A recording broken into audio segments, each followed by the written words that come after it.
వారిని మాట్లాడవలసిందిగా కోరుతున్నాను. థ్యాంక్ యూ ప్రభు. కాదురా, నేను ఎంత మిస్ అయ్యానో అంటే క్షమించాలి.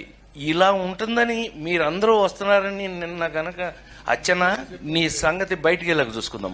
మనం ఎప్పుడూ ఉన్నదే కదా. వీళ్ళందరి నుంచి పక్క తీసుకెళ్ళి అచ్చనా నేను మళ్ళీ పైకి హలో ఆయన పేరా అలిగా ఏడు ఎక్కడ లంచి ఆడుక ఇలా మనకు అలవాటే కదా. సత్యంగా నిన్న నేను